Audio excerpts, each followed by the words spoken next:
Ingin belajar bersama Buya Yahya kapanpun dan dimanapun? Dapatkan segera flashdisk MP3 Buya Yahya.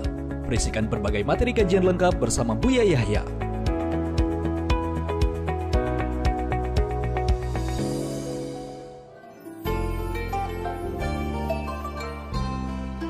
Bismillahirrahmanirrahim. Assalamualaikum warahmatullahi wabarakatuh. Assalamualaikum warahmatullahi wabarakatuh. Allahumma sholli ala sayyidina Muhammad wa ala ali sayyidina Muhammad. Afwan, Buya izin bertanya, bagaimana hukumnya membeli alat kecantikan yang mana di dalamnya terdapat taburan emas, Buya, dengan tujuan supaya wajahnya lebih terlihat glowing, Buya. Apakah nanti hukum jual belinya disamakan harus memenuhi syarat jual beli emas atau cukup seperti jual beli biasa, dan bagaimana hukumnya jika diniatkan untuk pengobatan, Buya? Syukran. Assalamualaikum warahmatullahi wabarakatuh. Assalamualaikum warahmatullahi wabarakatuh. Yang pertama yang perlu dicermati adalah, benarkah itu ada taburan emas? Tentunya kalau taburan emas itu harganya juga naik. Masa taburan emas harganya sama seperti bedak gatel? Ya kan aneh banget ya. Ya ini jadi lihat dulu, betulkah itu taburan emas? Satu. Yang kedua, tanyakan ahlinya medis, benarkah taburan emas itu bisa menjadikan kesehatan? Kalau masalah mengkilat tidak harus emas, pakai cat sajalah, pilok gitu. Jadi jangan gampang terpesona lah. Orang-orang kaya, orang banyak duit kadang terpesona. Yang takut tidak glowing itu memang tidak glowing dia. Sudahlah, anggap dirimu glowing sendiri, berkacalah sambil senyum sendiri, beres itu.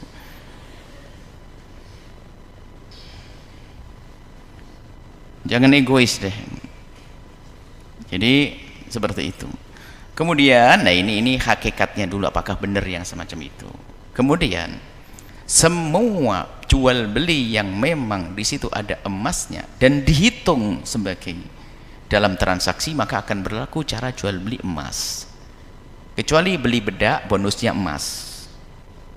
Jual beli bedak nanti. Ini bedak saja. Cuman untuk pas ini ada tambahannya adalah cincin, kayak bidadari berapa, cincinnya setengah gram misalnya atau apa. Jadi kalau memang di dalam transaksi tersebut adalah ada emas yang memang dinilai dan ditimbang, ada timbangannya berapa kadarnya, kemudian transaksi, maka ini berlaku seperti halnya jual beli emas biasa. Harus akan terjadi akadnya itu hulul, nggak boleh ada akad yang memberi tempo, dan juga harus serah terima namanya gobet, sehingga yad dan biyadin seperti itu. Adapun masalah nilainya tentunya karena ada uang dengan emas, ini adalah beda, tidak harus, ini sesuai dengan kesepakatan dalam harga. Tapi dua hal harus dipenuhi, harus hulul dan yad dan biyadin kalau itu betul emas. Kemudian ini kalau betul emas dan dianggap sebagai transaksi seperti itu. Kemudian untuk obat, ya kalau untuk obat, dan benar kata ahlinya, bukan kata penjual ya, kita harus waspada loh dalam urusan berobat itu ya.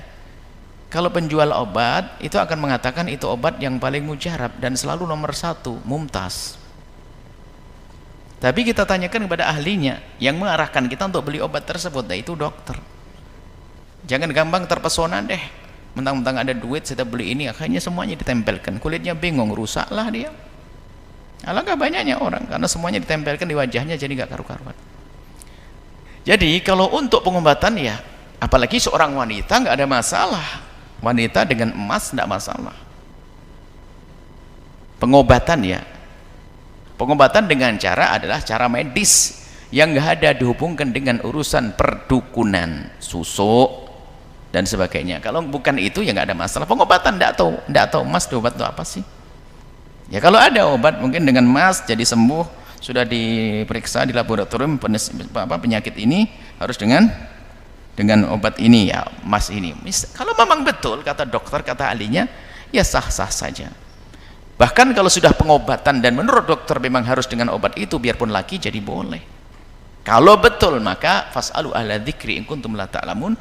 Tanyakan, karena urusan penyakit harus dokter yang ngomong, bukan buya, bukan kiai manapun, bukan ustadz manapun, tapi dokter. Apa kata dokter itu? Kalau dokter mengatakan itu betul obat, baru nanti bisa diberlakukan kepada orang tersebut. Wallahu a'lam bishawab.